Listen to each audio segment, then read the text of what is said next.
L'accueil et introduction à un passé méconnu. Bonjour et bienvenue dans ce récit qui vous invite à un voyage à travers le temps, au cœur d'un passé souvent ignoré. L'Antiquité, vaste période recelant de nombreuses batailles épiques, a vu s'opposer armées et peuples dont les exploits sont parfois éclipsés par la grandeur des guerres plus célèbres.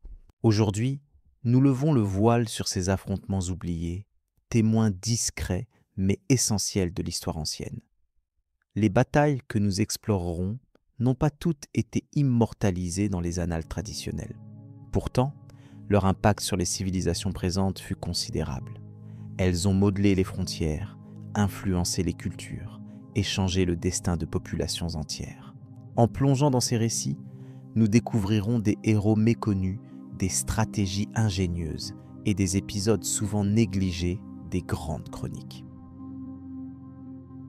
Il est fascinant de constater combien certains événements, bien que cruciaux, ont été relégués dans l'ombre par la postérité. La mémoire collective privilégie généralement les grandes victoires ou défaites emblématiques, reléguant au second plan les engagements moins spectaculaires mais tout aussi significatifs. C'est cette histoire secondaire, moins visible, que nous allons désormais dénicher. À travers ce parcours, nous entendrons parler de chefs militaires dont le génie fut reconnu de leur temps, mais oublié depuis. Nous explorerons des terres où se sont déroulées des batailles au rôle décisif dans l'équilibre des forces régionales.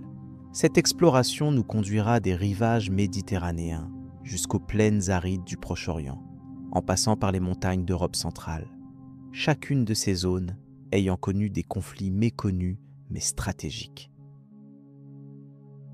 Loin des récits habituels, ces histoires ont souvent été consignées dans des écrits fragmentaires, inscriptions lapidaires ou passages discrets d'auteurs antiques. Leur redécouverte est le fruit de recherches scientifiques rigoureuses et de l'analyse minutieuse de sources multiples, mêlant histoire, archéologie et philologie. Ce travail révèle des vérités longtemps passées inaperçues. Parmi ces batailles oubliées, certaines ont mis aux prises des civilisations majeures, avec des peuples plus petits ou moins documentés, pourtant redoutables par leur organisation et leur ténacité. Ces rencontres armées ont parfois surpris par leur issue ou leurs conséquences politiques, changeant l'équilibre des puissances locales. Leur étude offre une compréhension plus fine des mouvements historiques. Il est également important de saisir le contexte politique et social dans lequel ces affrontements se sont inscrits. Les conflits antiques n'étaient pas seulement des affrontements militaires, mais aussi des expressions de rivalité religieuse, économique ou symbolique. Comprendre ces dimensions enrichit notre lecture des événements et nous rapproche des mentalités de l'époque. Dans cette introduction, il est essentiel de prendre conscience de la complexité des sources disponibles. Elles sont souvent fragmentaires, parfois contradictoires, ce qui oblige à une analyse prudente et à une relecture critique des faits.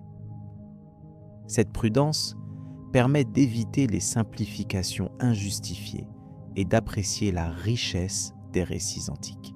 Nous avons aussi affaire à une diversité géographique et culturelle impressionnante. Les acteurs de ces batailles appartenaient à des mondes variés, des cités-États grecques aux empires mésopotamiens, en passant par les tribus nomades d'Asie centrale. Chaque groupe apportait sa vision de la guerre, ses tactiques et ses motivations, offrant ainsi une palette fascinante d'études comparatives. L'attachement à certaines régions ou héros locaux a parfois conduit à une sélectivité dans la transmission des événements. Les vainqueurs comme les vaincus ont contribué à forger leur propre récit, parfois embellissant ou occultant des faits. Cette dimension subjective ne doit pas être négligée pour comprendre pourquoi certains combats sont plus connus que d'autres. La connaissance de ces batailles oubliées éclaire également sur l'évolution des techniques militaires. De la phalange grecque aux cavaleries lourdes perses ou romaines, en passant par l'usage innovant des engins de siège, chaque affrontement nous apprend quelque chose sur le développement des stratégies et des armements de l'époque. Nous aurons l'occasion de découvrir des figures souvent méconnues, chefs ou soldats, dont le courage ou la diplomatie ont marqué ces conflits. Malgré l'absence de mythes attachés à leur nom, leurs actions furent déterminantes et méritent d'être reconnues pour la richesse qu'elles apportent à l'histoire globale. Au fil de cette exploration, nous réaliserons aussi que ces batailles ont souvent été des moments charnières dans des périodes de transition. Elles ont annoncé des changements politiques, le déclin ou l'essor de civilisations, et parfois ouvert la voie à de nouvelles formes d'organisation sociale ou militaire. Leur compréhension aide à saisir la dynamique historique de l'Antiquité. En intégrant ces récits oubliés dans notre mémoire collective, nous participons à une revalorisation du passé, plus juste et complète. Cette démarche souligne l'importance de ne pas se limiter aux faits les plus spectaculaires, mais d'accorder de la valeur aux épisodes plus discrets, mais tout aussi instructifs. Nous sommes donc prêts à entamer ce voyage dans le temps, en adoptant un regard curieux et attentif aux détails qui composent cette mosaïque historique. Les prochaines histoires mettront en lumière ces confrontations souvent éclipsées, mais d'une grande signification.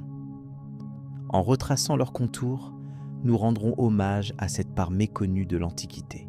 Ainsi, calmement, sans précipitation, nous ouvrirons ensemble les portes sur un monde riche en enseignements, à la découverte de ces batailles qui, malgré leur oubli partiel, ont profondément marqué l'empreinte de l'histoire humaine.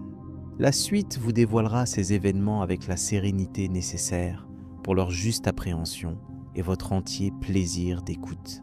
Le contexte géopolitique du monde antique. Dans les temps anciens, le paysage géopolitique était façonné par plusieurs grandes puissances dont l'influence s'étendait sur de vastes territoires. Chacune de ces civilisations possédait une organisation politique et militaire spécifique qui déterminait ses alliances et ses conflits. Dès lors, les rivalités entre ces empires n'étaient pas simplement des querelles, mais des confrontations majeures pour le contrôle des routes commerciales, des ressources naturelles et des territoires stratégiques. Le premier acteur majeur de cette période fut l'Égypte antique, avec ses dynasties millénaires qui gouvernaient le long du Nil. Sa puissance reposait sur une administration centralisée, une religion unificatrice et une armée capable de défendre ses frontières. Malgré ses ambitions expansionnistes, l'Égypte privilégiait souvent des formes d'influence pacifique, comme la diplomatie et le contrôle culturel, pour s'imposer dans la région. Au nord-est, la Mésopotamie servait de théâtre à une succession de cités-États et d'empires, notamment ceux des Sumériens, Akkadiens et Babyloniens. Ces sociétés excellaient dans la gestion de l'eau et l'irrigation, base d'une agriculture prospère. Elles possédaient aussi des armées redoutables.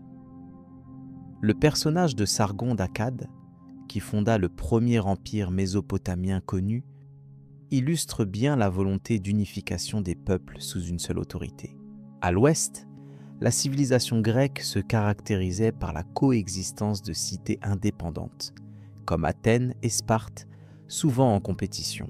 Athènes se distinguait par sa démocratie naissante et sa flotte, tandis que Sparte privilégiait une société militariste. Cette dualité façonna les conflits internes, mais également les affrontements contre des puissances extérieures, notamment lors des guerres médiques contre l'Empire perse. Cet empire perse, étendu sur un territoire colossal, s'étendant de l'Indus à la mer Égée, était dirigé par des souverains comme Cyrus le Grand et Darius. Leur modèle d'administration innovant permettait une gestion efficace malgré la diversité ethnique, culturelle et linguistique des peuples soumis. La Perse tentait de consolider son pouvoir en intégrant les élites locales et en imposant un système de routes et de relais pour faciliter la communication et le contrôle. Dans la péninsule italienne, les Étrusques construirent des cités prospères qui influencèrent fortement la future Rome. Celle-ci, d'abord modeste cité-État, allait progressivement s'imposer par sa capacité à intégrer les peuples conquis et à bâtir un réseau d'alliances. Rome développa une armée flexible et disciplinée, capable d'adaptation face aux multiples menaces de son environnement immédiat. Ces grandes puissances évoluaient dans un environnement où les alliances changeaient rapidement, mêlant intérêts politiques et économiques. Les conflits surgissaient régulièrement, souvent motivés par la volonté de contrôler des territoires favorables à l'agriculture ou au commerce. La Méditerranée, véritable carrefour des civilisations, était le théâtre principal de ces affrontements complexes. Les stratégies employées dans ces conflits démontraient une sophistication remarquable. Les généraux utilisaient à la fois la diplomatie, la guerre psychologique et des innovations technologiques. Par exemple, l'usage de chars de guerre en Mésopotamie puis en Égypte, ou l'organisation des phalanges chez les Grecs, montrait une adaptation fine aux contextes régionaux. Au-delà des États, les populations locales jouaient également un rôle important. La loyauté des citadins, la mobilisation des paysans et l'engagement des mercenaires influençaient considérablement le succès des campagnes militaires. Les récits des soldats, souvent transmis oralement, ajoutaient une dimension humaine aux événements stratégiques. Tous ces éléments combinés expliquent pourquoi tant de batailles oubliées de nos jours ont pourtant déterminé la destinée des peuples antiques. Comprendre le contexte géopolitique de cette époque permet de saisir la nature des enjeux et les motivations profondes derrière chaque conflit. Cela met en lumière l'interdépendance entre pouvoir, territoire et identité. En gardant cette analyse en tête, il sera possible d'apprécier pleinement les histoires qui suivent, chacune illustrant une facette particulière des luttes anciennes. Nous découvrirons ainsi comment ces géants du passé ont forgé les bases du monde moderne à travers leurs confrontations et leurs alliances, souvent méconnues mais toujours fondamentales. La suite nous conduira au récit détaillé d'une de ces batailles aux implications décisives. La bataille méconnue de Marathon et ses dessous. La bataille de Marathon demeure l'une des confrontations les plus célèbres de l'Antiquité, souvent évoquée pour la bravoure des Athéniens et l'importance de leur victoire face aux Perses en 586 avant notre ère. Cependant, une lecture classique tend à masquer certains éléments essentiels qui ont contribué à son issue et à son influence durable. Loin des récits héroïques simplifiés, il est crucial de revisiter cette bataille avec une approche plus nuancée, en mettant en lumière des aspects moins souvent explorés, mais tout aussi déterminants. Tout d'abord, le contexte politique prévalant avant la bataille mérite une attention particulière. Athènes n'était pas la seule cité grecque à faire face à la menace perse. En effet, plusieurs cités de la région de l'Attique étaient divisées entre partisans de la résistance et ceux favorables à une forme de compromis avec l'envahisseur potentiel. Cette fragmentation locale a influencé la composition des forces athéniennes et leur stratégie lors du conflit. Le rôle d'Érectée, roi mythique rapidement évoqué dans les récits, symbolise davantage le lien entre les aspects religieux et politiques de la cité. Le poids des croyances populaires et des alliances locales a conditionné la mobilisation de la population. En ce qui concerne les préparatifs militaires, il est intéressant de noter que l'OST grec n'avait pas pour principal objectif d'affronter directement une armée numériquement supérieure. La tactique déployée visait surtout à exploiter le terrain local, notamment la configuration du sol marathoniaque, caractérisé par des plaines étroites bordées de collines. Ce choix stratégique limitait la capacité d'encerclement des Perses, avantageant une armée plus légère et habituée aux combats rapprochés. Le message envoyé par les Athéniens aux autres cités grecques était tout aussi calculé que la bataille elle-même. Plutôt que de se poser en agresseurs, ils voulaient remontrer leur capacité à défendre leur territoire, espérant ainsi encourager l'unité face à la menace commune. Cette stratégie politique subtile renforçait la légitimité d'Athènes sur la scène grecque et préfigurait son rôle dominant dans les décennies suivantes. De manière souvent oubliée, la logistique joua un rôle central dans la préparation de la bataille. Le ravitaillement des troupes, La gestion des provisions et la coordination des messagers furent des éléments clés. La rapidité avec laquelle les Athéniens purent consolider leurs forces à Marathon fut en grande partie due à une organisation rigoureuse, orchestrée par le général Miltiade, dont la clairvoyance s'avéra décisive. Cette efficacité logistique démontre que la victoire ne fut pas seulement héréditaire ou fondée sur le courage, mais aussi le fruit d'une préparation méthodique. Par ailleurs, la dimension psychologique de la confrontation mérite d'être revisitée. L'armée perse, forte d'un nombre important de soldats venus d'horizons divers, peinait à maintenir une cohésion et un moral élevé sur un terrain qui lui était moins familier. Les différences culturelles et linguistiques parmi les troupes perses engendraient des tensions latentes qui affaiblissaient leur capacité de combat. Les Athéniens, en revanche, bénéficiaient d'une motivation profondément unifiée liée à la défense de leur patrie et à la préservation de leur mode de vie. Un point particulièrement méconnu concerne le rôle des hoplites d'autres cités grecques qui, bien que peu nombreux, participèrent à la bataille aux côtés des Athéniens. Leur contribution, souvent minimisée dans les récits traditionnels, fut cependant précieuse pour assurer une ligne de front stable et pour soutenir les flancs lors des moments critiques. Ces alliés, notamment les Platéens, renforçaient indirectement l'idée d'une résistance grecque collective et ouvraient donc la voie à de futures coalitions militaires. L'impact immédiat de la bataille fut aussi marqué par des conséquences moins visibles. La défaite perse affaiblit temporairement la puissance expansive de l'Empire en Méditerranée orientale. Mais surtout, elle donna à Athènes une impulsion nouvelle dans la construction de son empire maritime.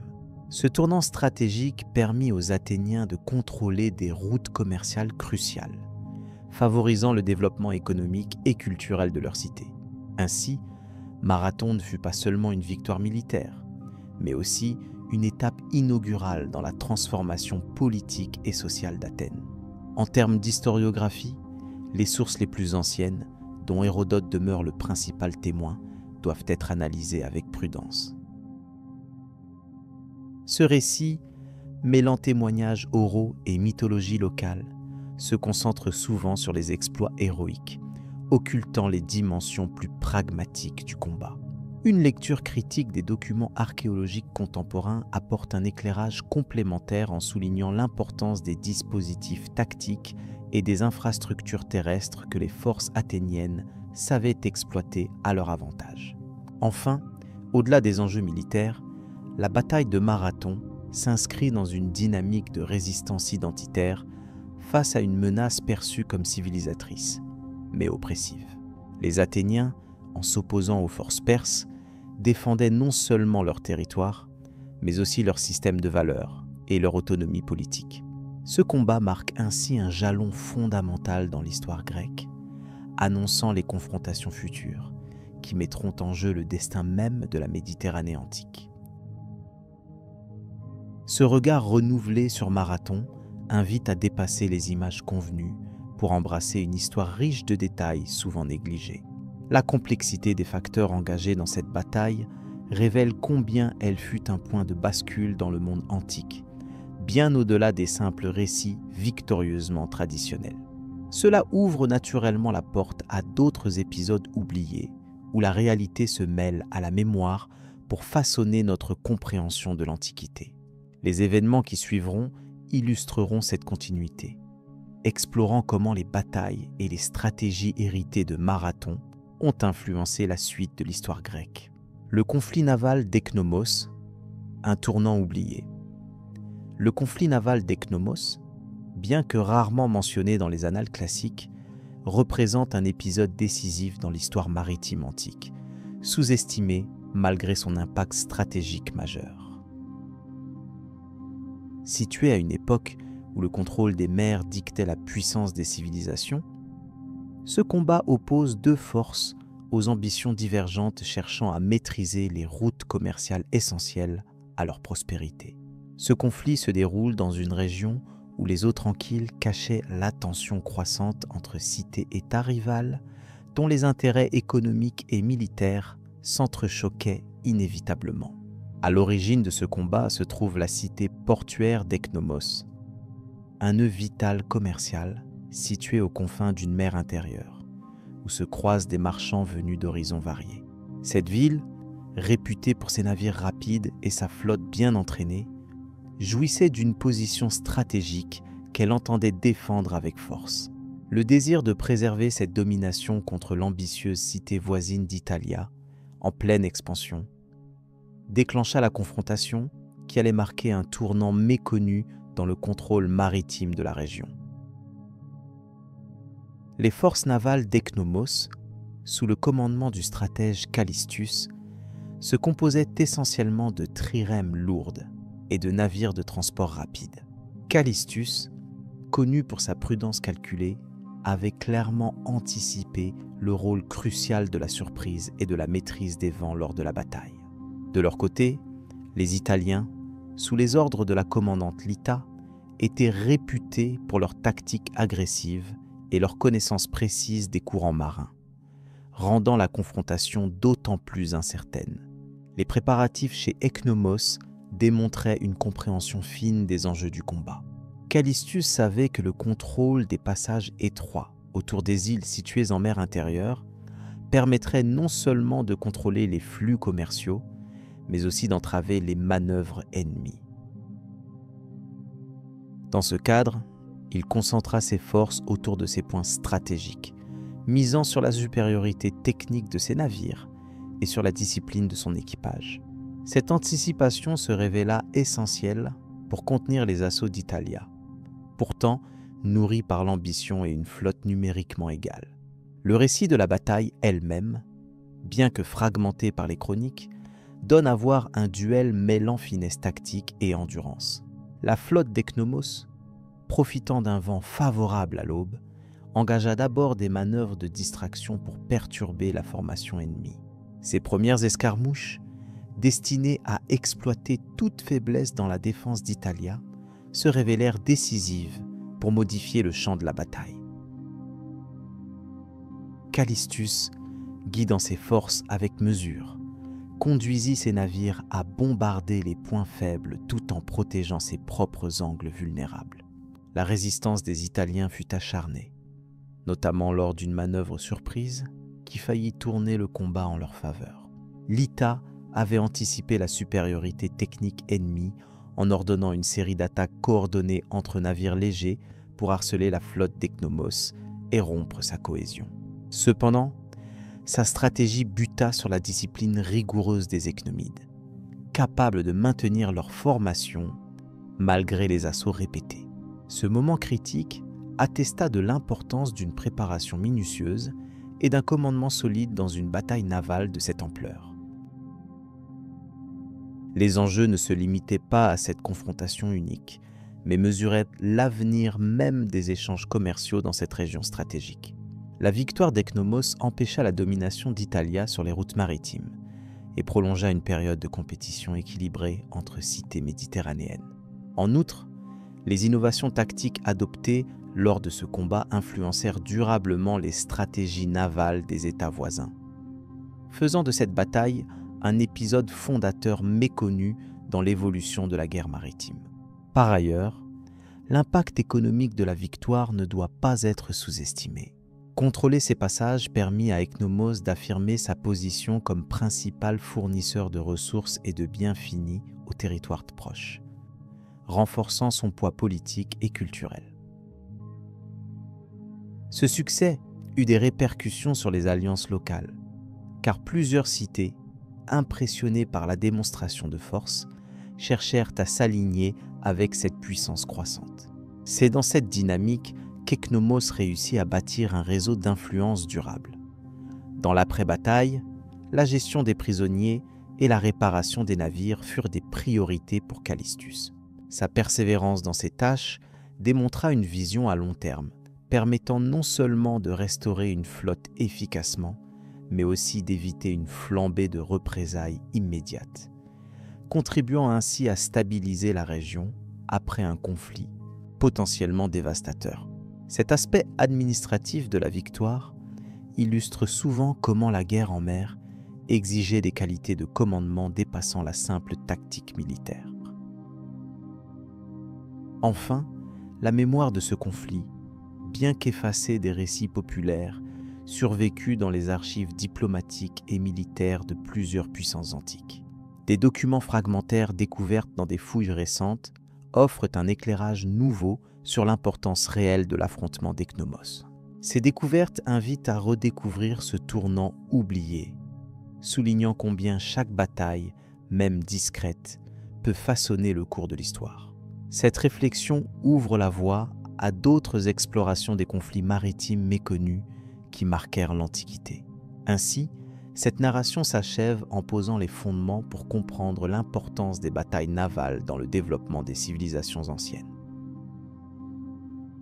La prochaine histoire élargira cette perspective en explorant une autre confrontation méconnue, révélant encore la complexité et la richesse du monde antique à travers ces luttes silencieuses mais déterminantes. Les guerres cachées du royaume hittite. Les batailles oubliées du royaume hittite révèlent un pan méconnu de l'histoire ancienne, où puissance militaire et diplomatie subtile s'entremêlaient dans un environnement géopolitique instable. Le royaume hittite, situé au cœur de l'Anatolie, a maintenu une présence active entre le XVIe et le XIIe siècle avant notre ère. Bien que l'épopée de Kadesh soit souvent citée, de nombreuses confrontations moins documentées méritent une attention particulière pour comprendre l'étendue de cette civilisation. Les archives cunéiformes, notamment celles retrouvées à Hattusa, ont permis de reconstituer quelques épisodes de conflits oubliés. Ces batailles se sont le plus souvent déroulées à la périphérie du royaume, entre des cités rivales, principautés indépendantes et différents peuples nomades. Malgré leur importance stratégique, ces affrontements sont rarement évoqués dans les récits populaires, faute de sources complètes. Pourtant, ils illustrent la capacité des souverains hittites à naviguer dans des alliances mouvantes et des rivalités territoriales complexes. Sous le règne de Suppiluliuma, par exemple, la diplomatie et la force étaient intimement liées.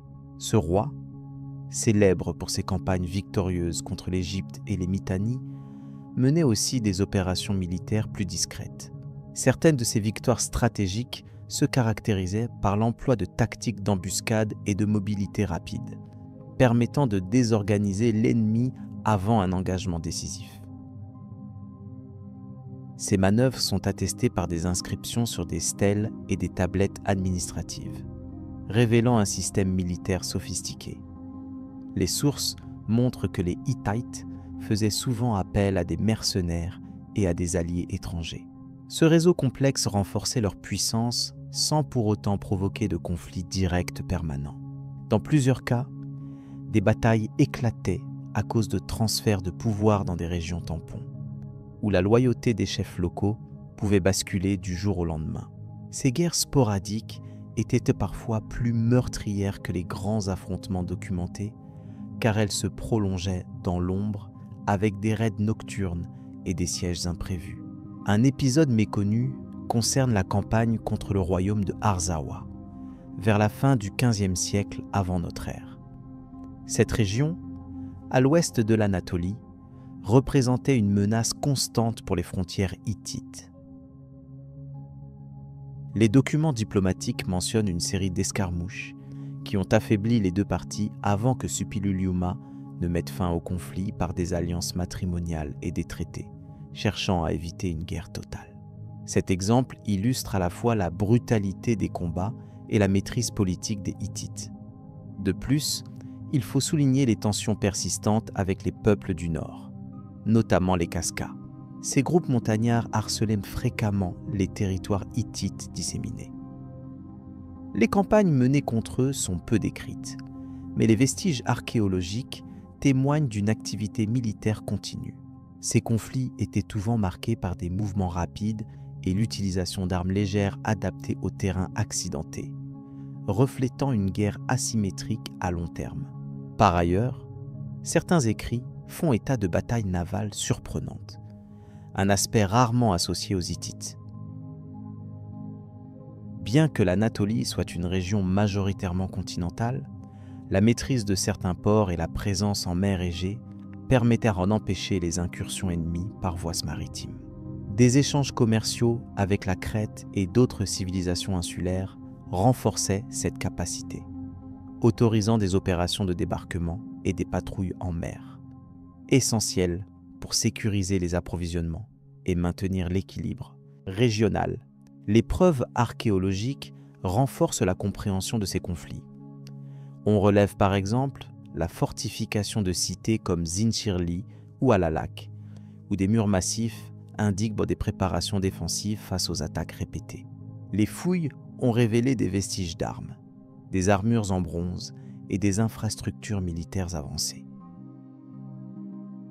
Ces éléments démontrent que même les batailles les moins documentées se traduisirent par des conséquences tangibles sur le plan matériel et stratégique. Il est également fascinant d'observer l'impact de ces batailles oubliées sur la culture hittite. Leur tradition orale et écrite témoignait d'un respect pour la guerre en tant que moyen de survie et de conservation de l'ordre royal.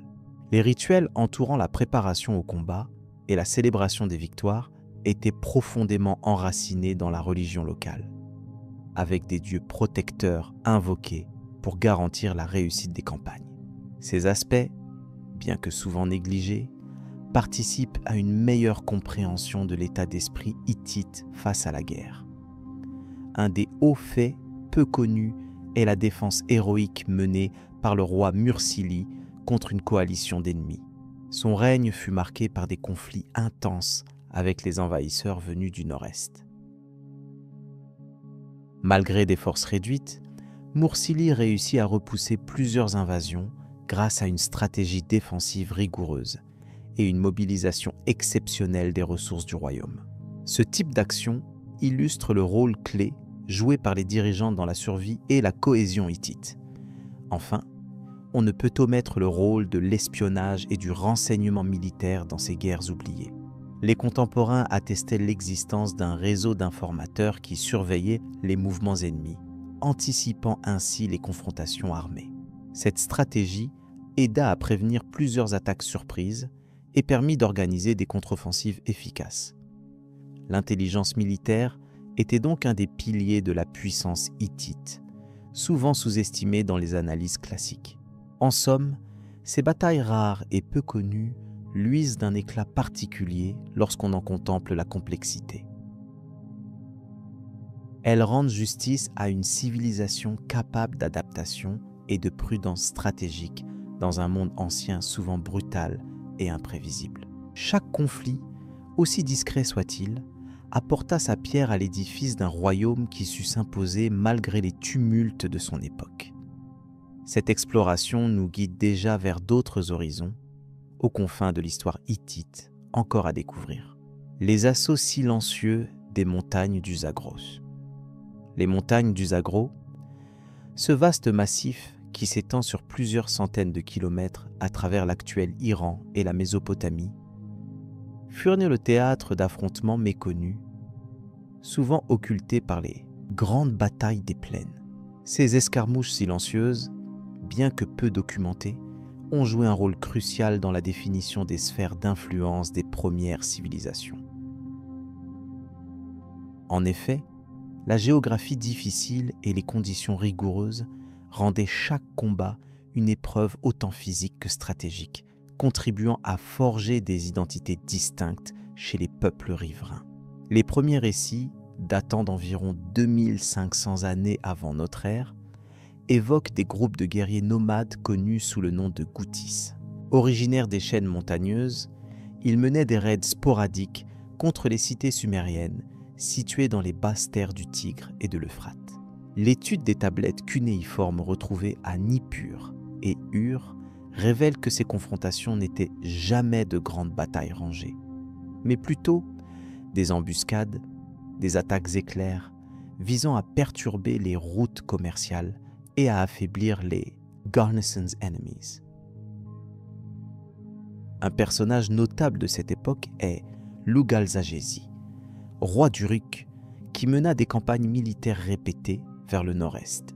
Son ambition de réunifier les cités-États sumériennes inclut la sécurisation des voies d'accès aux montagnes du Zagros, considérées comme essentielles pour le contrôle du commerce du cuivre et de l'étain. Ces métaux, indispensables à la fabrication du bronze, étaient extraits dans ces régions escarpées, ce qui conférait à ces territoires une importance économique indéniable.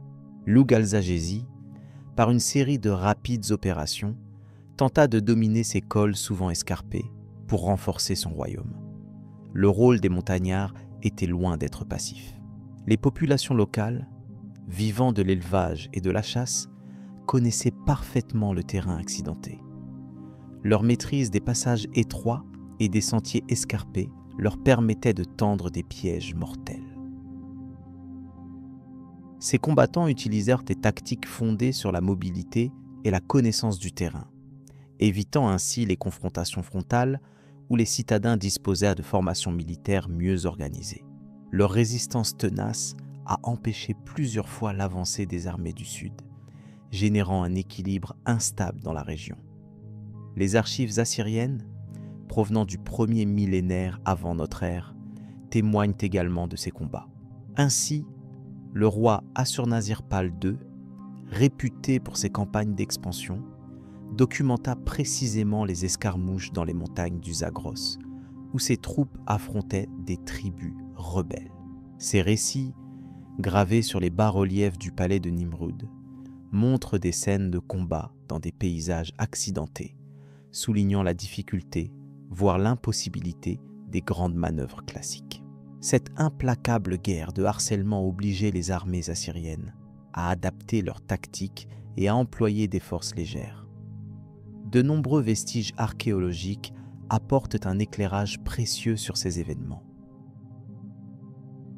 Parmi eux, les fortifications isolées sur les crêtes des montagnes, conçues pour surveiller les vallées et empêcher les incursions ennemies.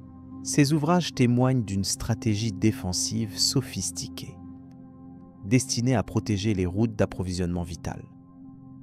On pense notamment aux ruines de la ville de Hazanlu, qui servait de point d'appui important dans la région. Les fouilles ont mis au jour des armes rudimentaires, des flèches en pierre ainsi que des pointes de lance, ce qui confirme les combats incessants dans cette zone. La difficulté majeure pour les armées des plaines résidait dans leur logistique.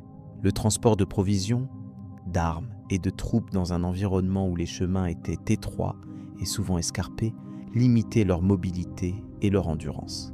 À l'inverse, les montagnards savaient bénéficier de la diversité des ressources locales, notamment la chasse et la cueillette, ce qui leur offrait une autonomie accrue pour des opérations prolongées. Ces facteurs contribuaient à transformer chaque escarmouche en un défi supplémentaire pour les envahisseurs. Les alliances entre les cités des plaines et certains clans montagnards apparaissent également dans les sources historiques. Dans certaines circonstances, des tribus des montagnes du Zagros s'alliaient avec des royaumes mésopotamiens pour contrer une menace commune ou garantir leur approvisionnement en produits rares. Ces relations fluctuantes, tantôt hostiles, tantôt coopératives, ajoutèrent une dimension politique complexe à ce théâtre de conflit. Il ne s'agissait jamais simplement d'actions militaires, mais d'un réseau d'intérêts croisés influençant durablement le destin des premiers États. L'héritage de ces escarmouches silencieuses se retrouve dans la frontière naturelle que constituèrent les montagnes du Zagros pendant plusieurs siècles.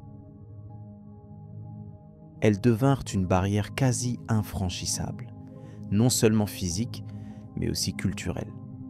Les échanges, bien que essentiels, restaient limités, contribuant à la diversité des langues et des coutumes.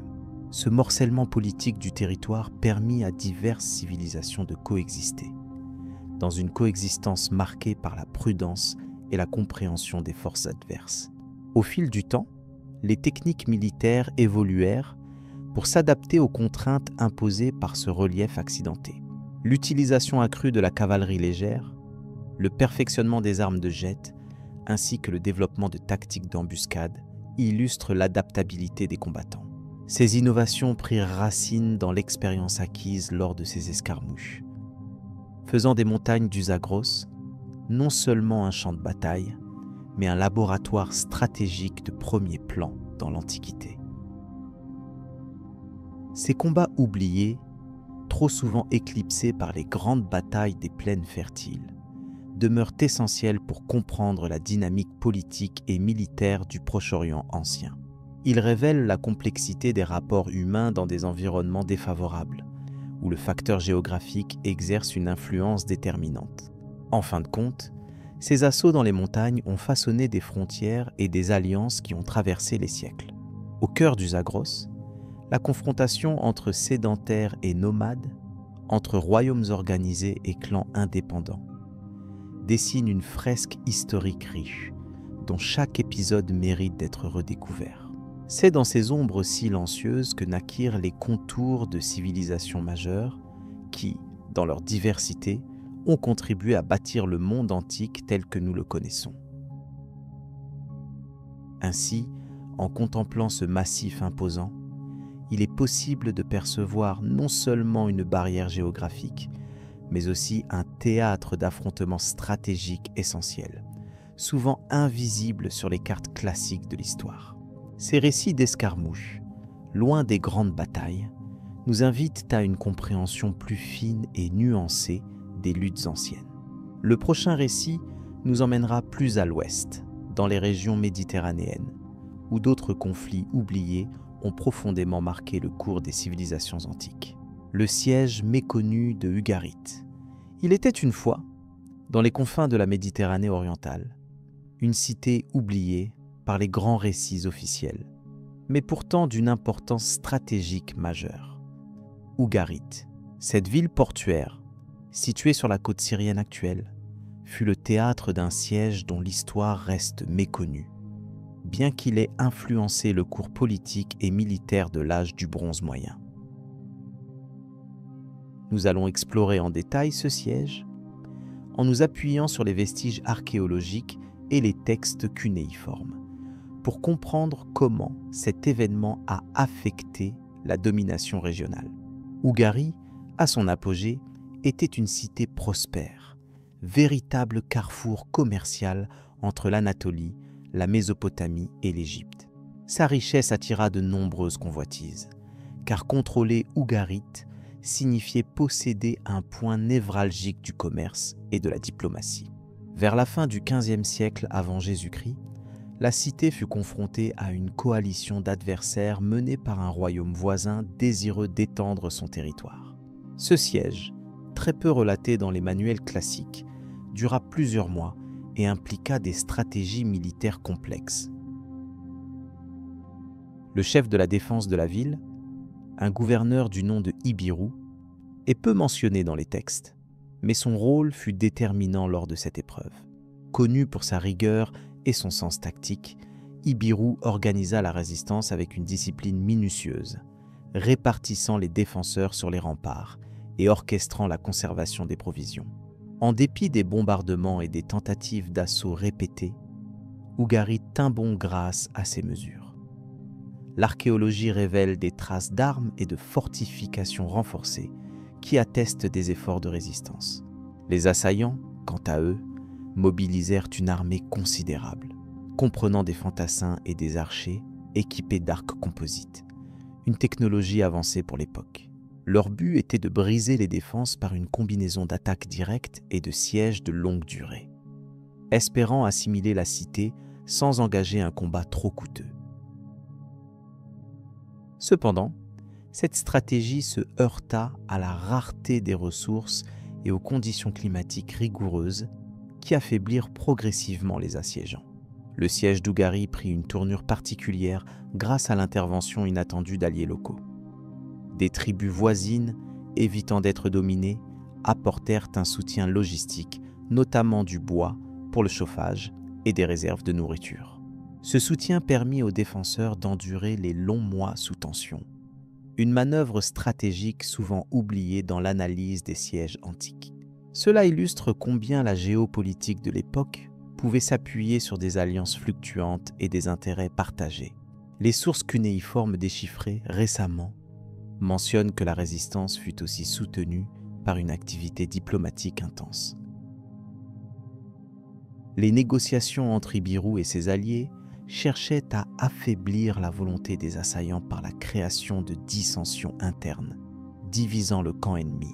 Cette technique, bien que primitive, montre la sophistication des interactions humaines dans ces affrontements.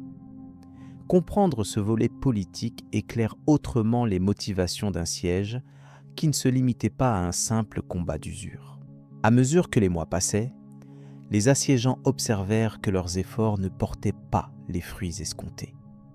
Plusieurs documents témoignent du mécontentement parmi leurs rangs, aggravé par des pertes importantes et un moral en baisse. Cette situation offrit une fenêtre d'opportunité pour Ibiru, qui, habilement, ordonna plusieurs sorties nocturnes afin de harceler les camps ennemis, sapant davantage leur organisation. Ces attaques guérilla démontrent une intelligence tactique qui souvent manque dans la perception populaire des guerres antiques. Le siège d'Ougari s'acheva sans qu'un vainqueur clair ne puisse être désigné. Mais il eut pour effet de consolider la position de la cité dans la région, dissuadant les agressions pendant plusieurs décennies. La mémoire collective de cet épisode a quasi disparu, éclipsée par les grands conflits des empires mieux documentés. Pourtant, son importance stratégique fut reconnue par ceux qui, à travers les siècles, ont scruté les ruines et les tablettes pour reconstruire les fils de cette histoire.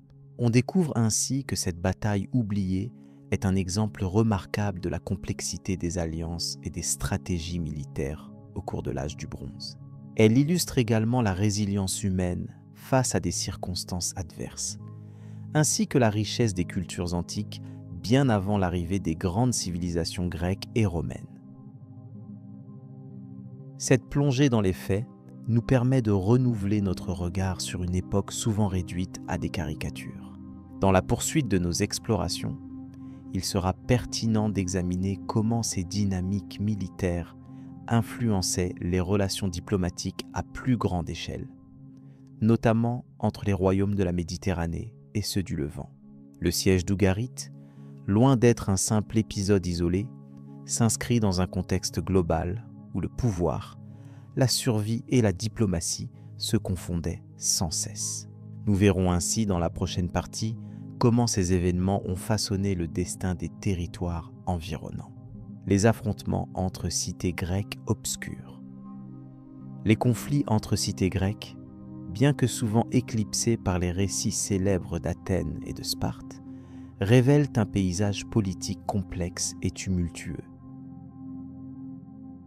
Parmi les cités de moindre renommée, de nombreux affrontements éclatèrent, chacun témoignant des tensions profondes enracinées dans des intérêts économiques, des rivalités familiales et des ambitions territoriales souvent oubliées.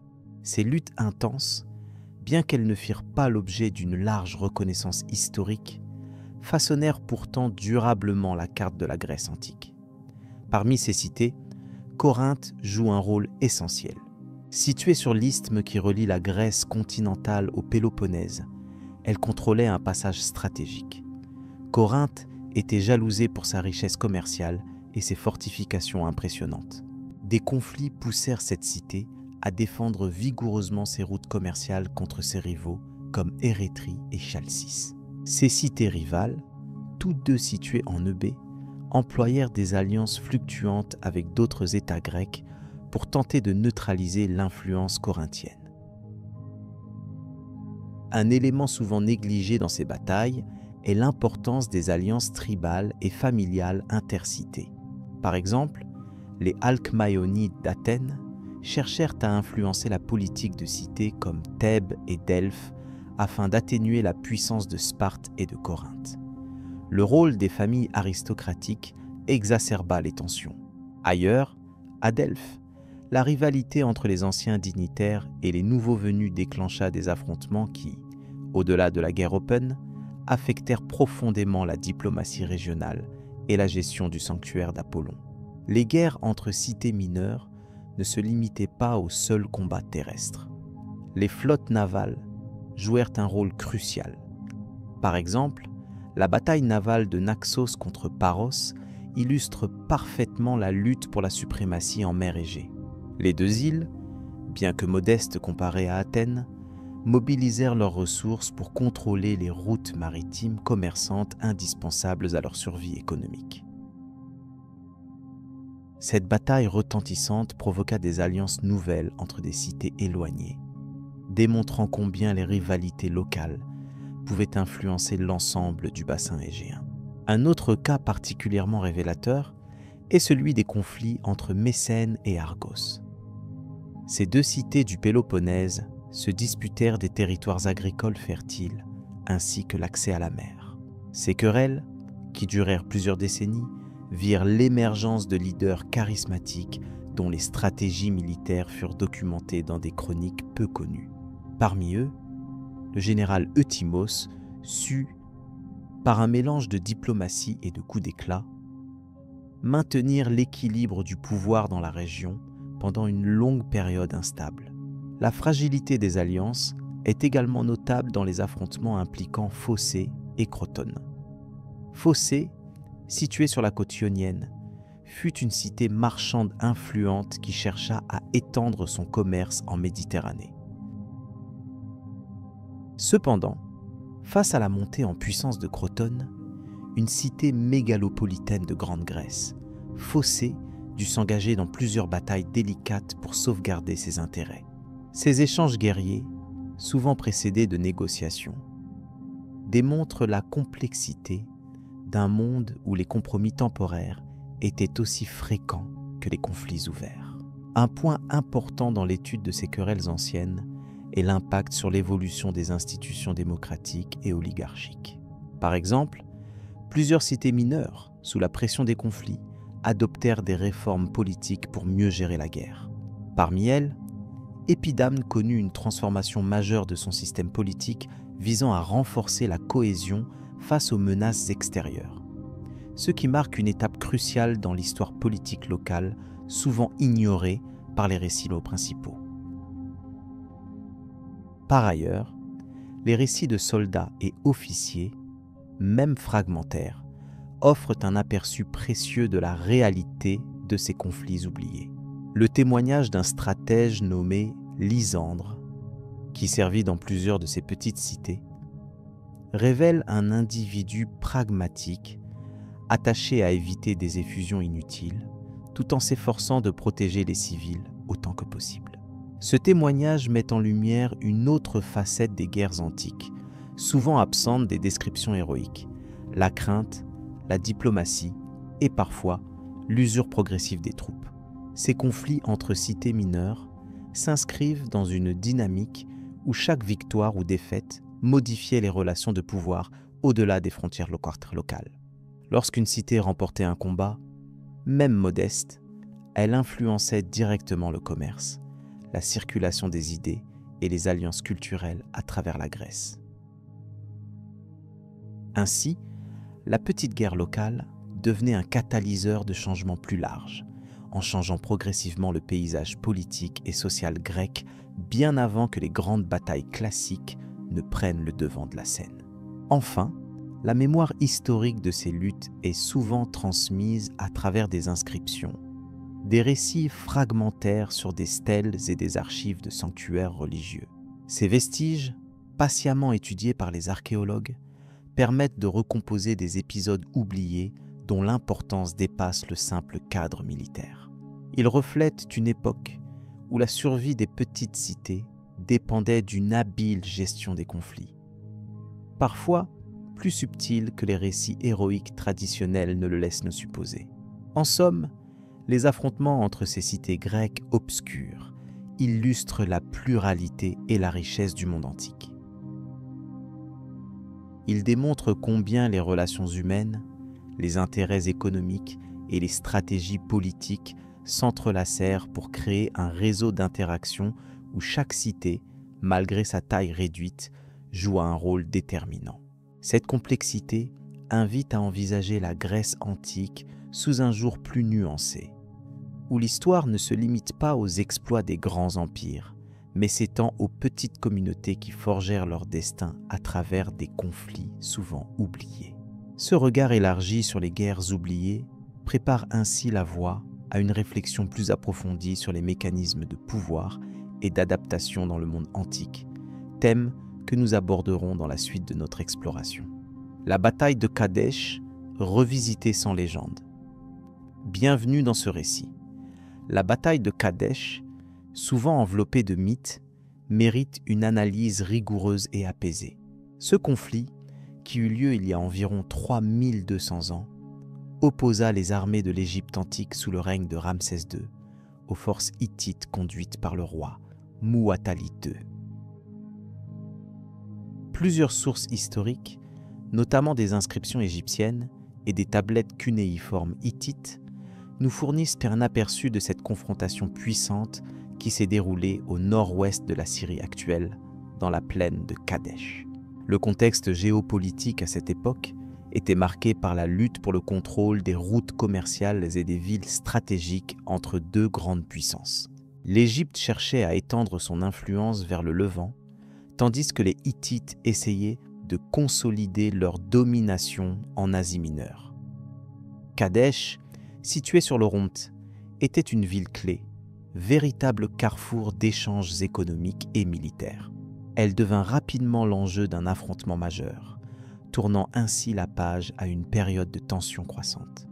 Ramsès II, monté sur le trône 25 ans avant la bataille, était un souverain ambitieux et charismatique. Loin des représentations grandioses et héroïques, il s'appuya sur une stratégie militaire travaillée et une organisation rigoureuse de ses troupes. Il divisa son armée en plusieurs corps, répartis pour assurer à la fois la défense et l'offensive. En effet, l'armée égyptienne comprenait environ 20 000 soldats, incluant des chars, l'infanterie et des archers, bien que les nombres exacts restent sujets à débat parmi les spécialistes.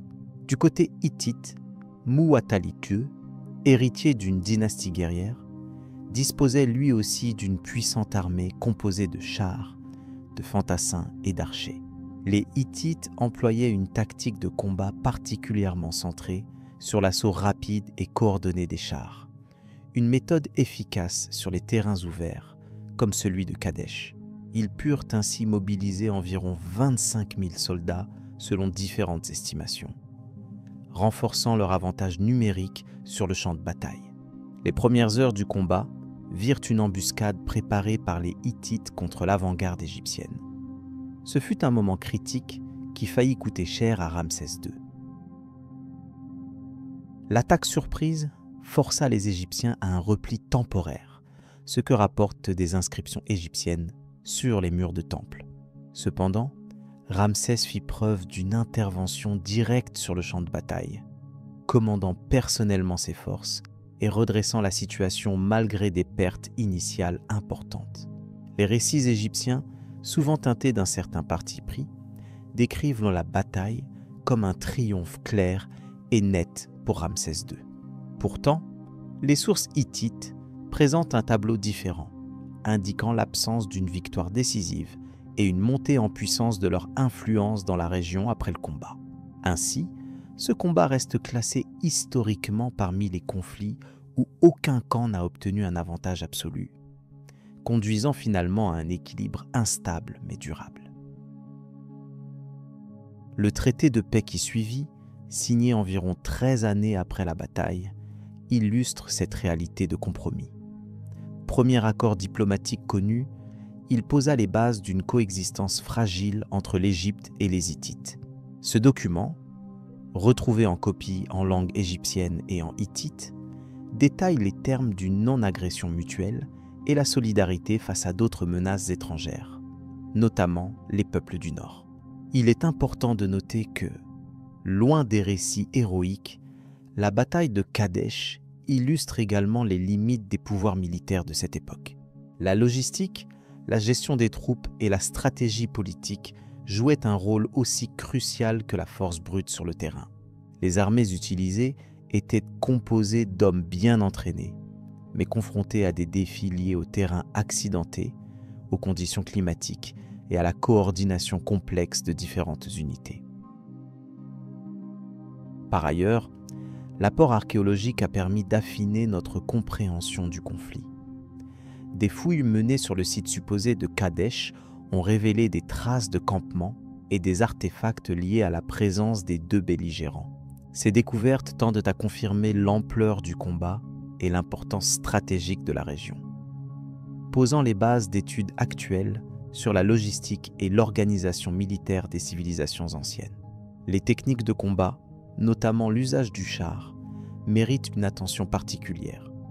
À cette époque, le char était un élément clé pour le soutien rapide et la manœuvre sur le champ de bataille. Égyptiens et Hittites avaient développé des modèles de chars spécifiques adaptés à leurs besoins, ce qui influença considérablement l'efficacité des attaques et la mobilité des troupes. La bataille de Kadesh est ainsi un exemple précurseur de cette utilisation militaire avancée. La dimension humaine de ce combat reste aussi cruciale. Ramsès II, souvent représenté comme un commandant proche de ses soldats, apparaît dans de nombreuses inscriptions comme un leader soucieux du moral et du courage de ses hommes. De son côté, Muwatalli II, parfois éclipsé dans les récits occidentaux, était un souverain capable d'organiser une défense solide face à une armée ennemie supérieure en technologie et en expérience. En résumé, cette bataille ne fut ni un triomphe éclatant, ni une déroute totale, mais plutôt un épisode marquant dans l'histoire militaire du Proche-Orient ancien. En retenant les données historiques et archéologiques, nous pouvons comprendre ce conflit dans sa complexité réelle, dépourvue des exagérations traditionnelles. Cette approche permet d'apprécier les enjeux stratégiques, les choix tactiques et les conséquences diplomatiques qui s'ensuivirent. Ainsi, la bataille de Kadesh s'inscrit comme un point d'équilibre entre rivalité, innovation militaire et négociation politique. Ce mélange de facteurs rend cette histoire particulièrement riche pour qui souhaite explorer la réalité des guerres anciennes sans illusion ni embellissement. Elle invite à considérer avec attention la dynamique des empires antiques confrontés à la gestion de leurs ambitions et la réalité du terrain. La suite de notre exploration mènera à un autre épisode oublié, où la confrontation directe laisse place aux stratégies plus subtiles des alliances et des trahisons. Cette transition nous permettra de mieux saisir les évolutions du pouvoir dans le monde ancien et les moyens employés pour conserver ou obtenir la paix. Continuons ce voyage sans précipitation, en gardant toujours la sérénité propre à cette série. Les conséquences oubliées des guerres antiques sur la société. Les conflits antiques, souvent éclipsés par les grandes guerres célèbres, ont pourtant marqué durablement la société bien au-delà du champ de bataille.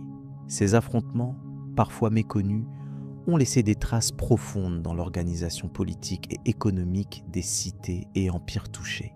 On peut observer que les conséquences de ces batailles oubliées ont souvent remodelé des structures sociales entières, influençant le cours de l'histoire bien après la fin des hostilités. Prenons l'exemple de la guerre entre les cités grecques de Chalcis et Érétria.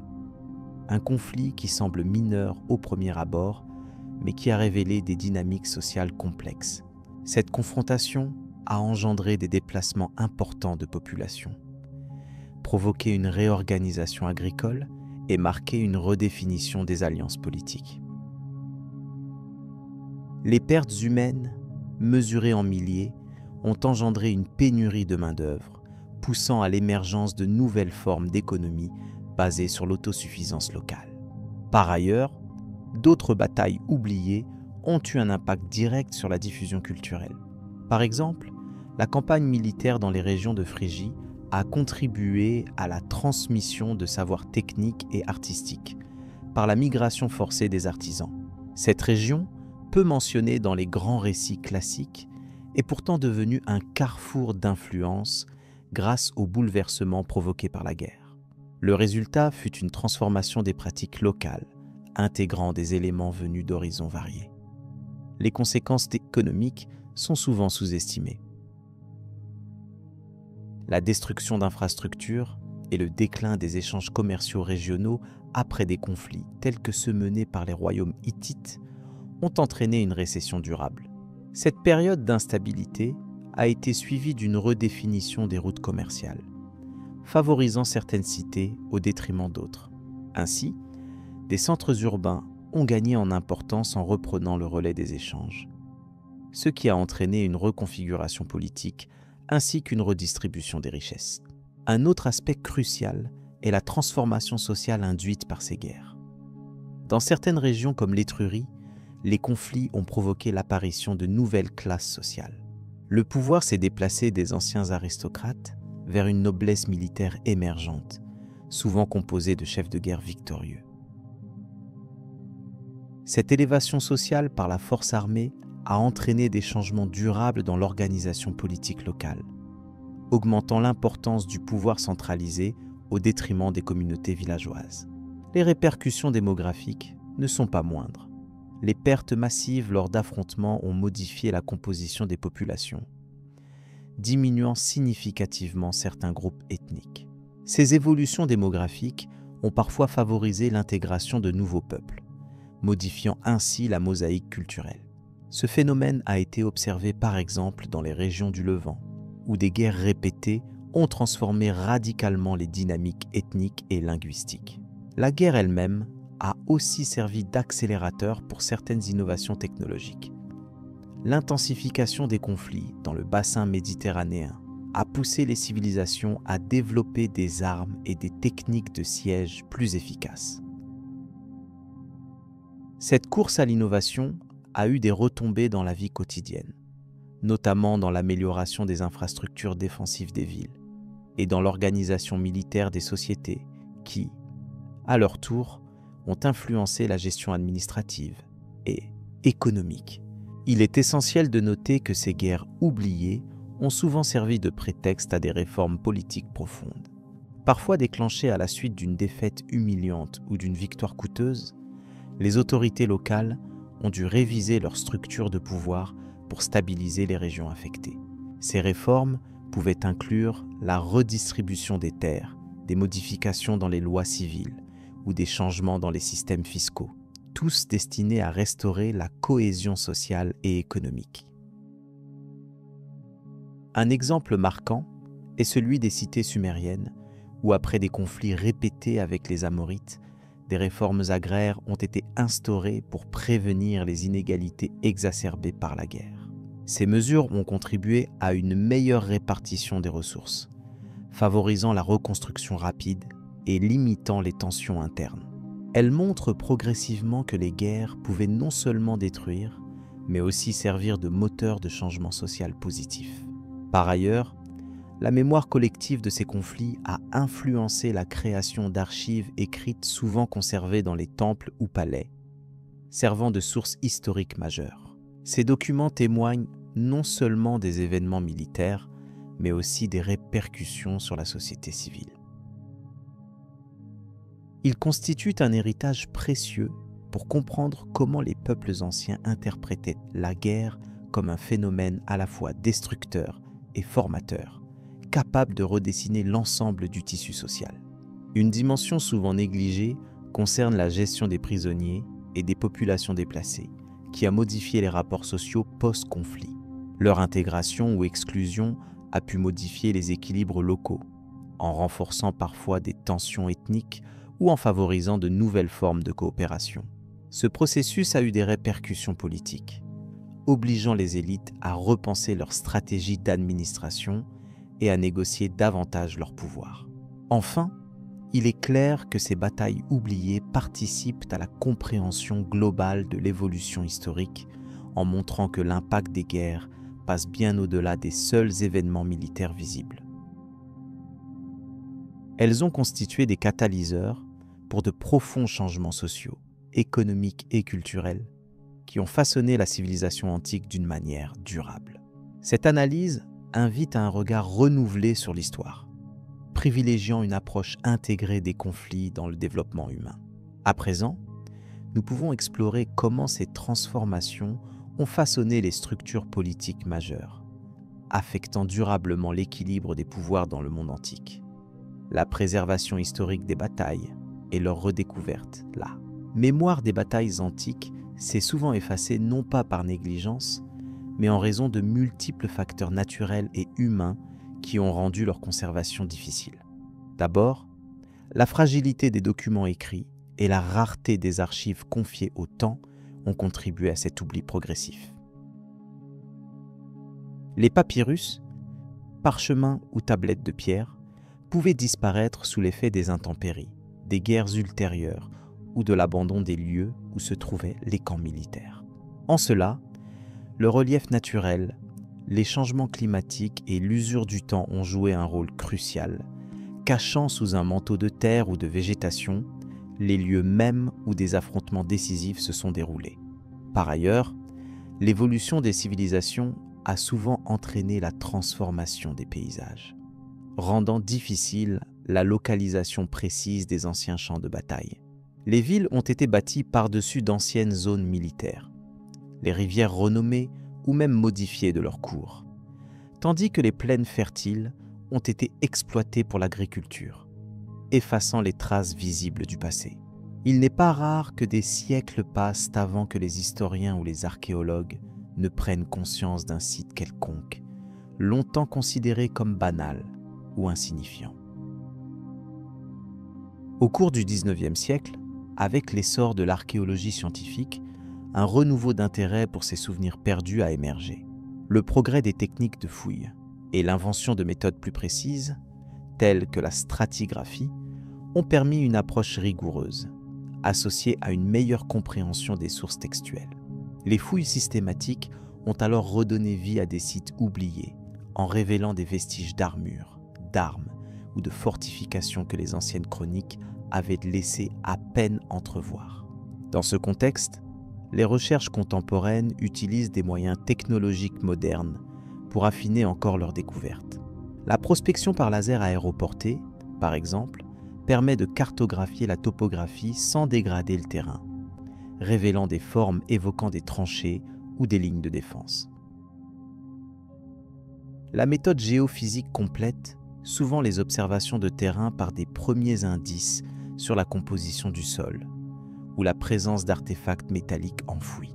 Ainsi, des lieux longtemps anonymes reprennent une identité historique, éclairant des épisodes connus seulement par de brèves mentions dans les textes antiques. L'étude des témoignages écrits reste cependant au cœur de ce travail.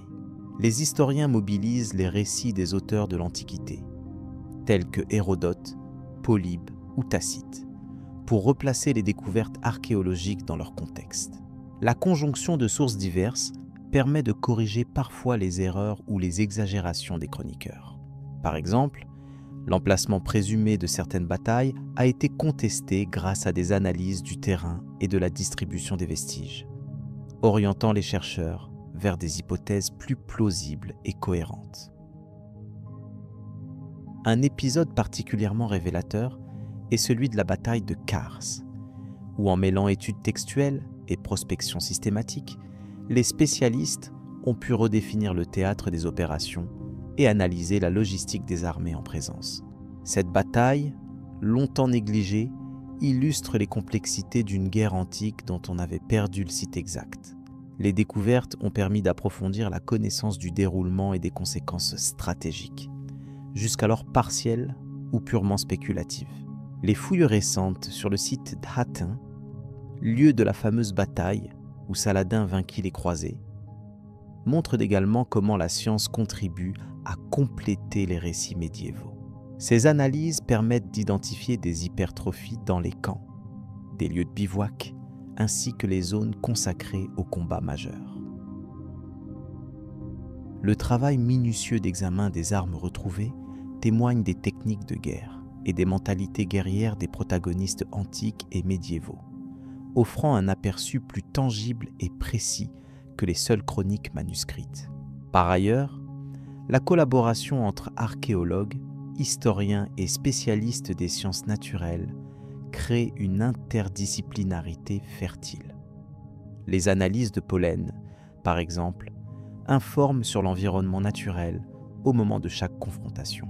Cela éclaire la compréhension des conditions difficiles auxquelles les combattants ont fait face, telles que la saison, les ressources disponibles, ou encore les déplacements stratégiques influencés par l'état des sols et des espaces agricoles.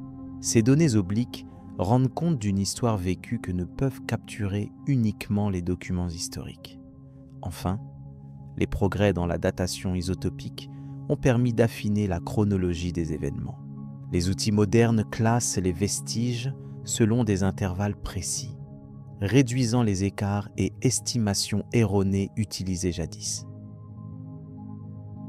L'approche scientifique gagne ainsi en rigueur et en objectivité, remettant en cause certaines assertions assises sur des traditions orales ou des visions biaisées. Le dialogue entre sources archéologiques et écrites se révèle essentiel pour construire une image équilibrée des batailles perdues de l'Antiquité. La mémoire de ces conflits renaît alors grâce à la persévérance d'équipes passionnées, prêtes à relever les défis de terrain et à revisiter sans préjugés les savoirs établis. Chaque fragment retrouvé, chaque découverte archéologique s'inscrit dans une démarche qui cherche à restituer une histoire plus complète, presque vivante, de ces événements dissous dans le temps. Ce processus de redécouverte porte en lui la marque d'un dialogue constant entre passé et présent, mêlant science, anticipation et respect des traces héritées. Ce récit démontre combien il est essentiel de conserver et de comprendre les vestiges anciens pour ne pas perdre la richesse des expériences humaines gravées dans la pierre, dans la terre et dans l'écrit. La connaissance ainsi partagée ouvre une fenêtre sur les modes de vie, les stratégies militaires et les rapports humains qui se déployaient dans des mondes aujourd'hui disparus, mais réanimés par le travail patient des chercheurs. C'est dans ce paysage en constante évolution que le moins connu des affrontements guerriers retrouve une nouvelle place, non seulement parmi les faits historiques, mais dans notre conscience collective. La transmission de ce savoir se fait désormais par le biais d'expositions, d'études publiées et de documentaires qui offrent au public un aperçu clair, rigoureux, mais accessible de ces moments clés de l'Antiquité, souvent éclipsés par des événements plus célèbres. Ainsi, le parcours de ces anciennes batailles, de l'oubli pour certaines à la redécouverte pour d'autres, révèle la complexité du patrimoine historique. Il souligne aussi l'intensité des efforts actuels pour honorer le passé avec précision, rendant hommage à ceux qui ont vécu ces conflits tout en enrichissant notre compréhension commune du monde antique.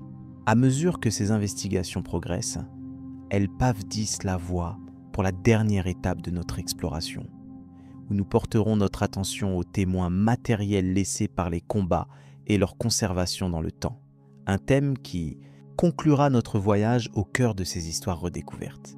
Conclusion. Calme sur l'héritage des batailles oubliées. Au fil des siècles, de nombreuses batailles autrement peu connues ont façonné le cours de l'histoire au même titre que les conflits célèbres.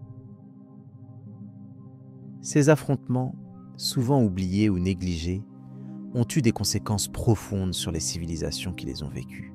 Comprendre ces luttes anciennes offre une perspective plus riche sur la dynamique du pouvoir, des stratégies militaires et des transformations culturelles à travers le temps. Cette réflexion paisible nous invite à reconnaître l'importance de chaque épisode, même ceux qui semblent mineurs, dans le vaste récit humain. Ces guerres discrètes étaient souvent le théâtre de tactiques ingénieuses, de courage individuel et d'adaptation cruciale face à des défis imprévus. Des généraux aux simples soldats, chaque participant a contribué à écrire une page invisible de l'histoire. Leurs décisions, leurs sacrifices, parfois dissimulés dans les méandres d'archives peu exploitées, témoignent de la complexité des conflits anciens et de l'endurance des sociétés affectées. Leur étude nous rappelle que l'histoire est une mosaïque dont chaque pièce a sa valeur propre. Auprès des ruines et des témoignages archéologiques, les vestiges de ces batailles nous livrent des indices précieux sur les méthodes de combat, les alliances et les pertes humaines. On découvre que la géographie jouait souvent un rôle déterminant, dictant les déplacements des armées et les choix stratégiques. Les rivières, les collines et les déserts n'étaient pas que des décors, mais des éléments clés dans la réussite ou l'échec des opérations militaires. Ces détails permettent de mieux appréhender les défis auxquels furent confrontées ces anciennes armées. L'héritage de ces luttes oubliées ne se limite pas aux mouvements de territoire. Elles ont souvent provoqué des bouleversements politiques, entraîné la chute de dynasties ou la naissance de nouveaux pouvoirs. Ce sont ces transformations qui ont souvent orienté le développement ultérieur des civilisations. Ainsi, une bataille peu célèbre peut être le point de départ d'une mutation profonde, influençant le commerce, la religion et même les langues parlées sur de vastes régions pendant des générations. Loin du tumulte des grandes conquêtes, ces conflits plus modestes nous enseignent la fragilité des équilibres et la rapidité avec laquelle l'histoire peut basculer. Ils montrent aussi que chaque société, quelle que soit son envergure, est sujette à des épisodes où la violence devient un moyen de résoudre les tensions accumulées. Cette observation invite à considérer avec humilité les mécanismes du passé pour mieux comprendre les enjeux actuels. Sans dramatisation, mais avec une réelle conscience historique. Parmi ces batailles méconnues, plusieurs ont été décisives pour la préservation de cultures menacées. Des groupes minoritaires, parfois isolés géographiquement, ont su résister grâce à des stratégies adaptées ou à des alliances judicieuses. Leur survie a permis la transmission de savoirs, de traditions et d'identités qui auraient pu disparaître. Ce rôle essentiel souligne un autre aspect fondamental. Les batailles oubliées peuvent être des symboles de résilience aussi bien que de destruction. Leurs récits, bien que souvent fragmentaires, soulignent aussi les réalités humaines des conflits. On y trouve la peur, la camaraderie, la douleur silencieuse des blessés et la détermination obstinée des combattants. Ces éléments contribuent à humaniser des épisodes parfois réduits à des chiffres ou à des stratégies abstraites dans les manuels. Ce rappel de la dimension personnelle des batailles enrichit notre compréhension et nourrit le respect envers ceux qui ont vécu ces moments. En s'attardant sur les effets à long terme, on constate que certaines de ces luttes ont indirectement favorisé les échanges culturels et technologiques. Après le choc initial, certains vaincus ont adopté les techniques ou les coutumes de leurs adversaires, donnant naissance à des synthèses innovantes. Cette dynamique illustre la complexité des interactions humaines et le fait que même en situation de conflit, la transmission et l'évolution restent possibles. Ainsi, chaque bataille oubliée porte en elle une tension entre destruction et création. Les sources documentaires sur ces conflits sont souvent rares, fragmentées ou issues de traditions orales transmises longtemps avant d'être fixées par écrit. Cela demande une approche rigoureuse et patiente de la part des historiens pour reconstituer les faits avec précision. Chaque découverte d'un texte ancien, d'une inscription ou d'un artefact peut bouleverser la compréhension établie. Cette nature évolutive des connaissances historiques nous rappelle que le passé reste un domaine vivant, ouvert à la réinterprétation. La réflexion silencieuse sur ces événements invite à un replongement dans le temps sans jugement hâtif ni sensationnalisme. Il s'agit d'écouter calmement les échos d'un passé multiple où chaque bataille oubliée représente une fenêtre ouverte sur la condition humaine à travers les âges. Cette attitude de contemplation permet de faire la paix avec le passé, d'en apprécier la complexité et d'en tirer des leçons pour l'avenir. Ainsi se poursuit un dialogue entre les siècles, enrichissant notre regard sur le monde contemporain. En conclusion, ces batailles discrètes mais significatives font partie intégrante de l'héritage collectif. Elles témoignent de la diversité des expériences humaines face aux conflits et de la richesse des histoires parfois cachées derrière le voile de l'oubli. Leur étude approfondie nous offre un panorama plus complet des défis et des triomphes des civilisations anciennes. Ce regard apaisé vers ce passé pluriel invite à mieux comprendre les racines de notre présent, au-delà des souvenirs souvent simplifiés des grandes victoires. Ce voyage à travers les batailles oubliées met en lumière l'importance de cultiver la mémoire historique dans sa globalité. En découvrant ces récits, on enrichit notre connaissance et on honore ceux dont les combats méconnaissables continuent d'influencer notre monde. C'est par cette quête de vérité calme et respectueuse que se construit une meilleure compréhension de nos propres origines, nous encourageant à préserver la richesse de notre héritage culturel pour les générations à venir. Cette invitation au recueillement ouvre doucement la porte à une nouvelle exploration, désormais tournée vers d'autres aspects fascinants de l'histoire ancienne.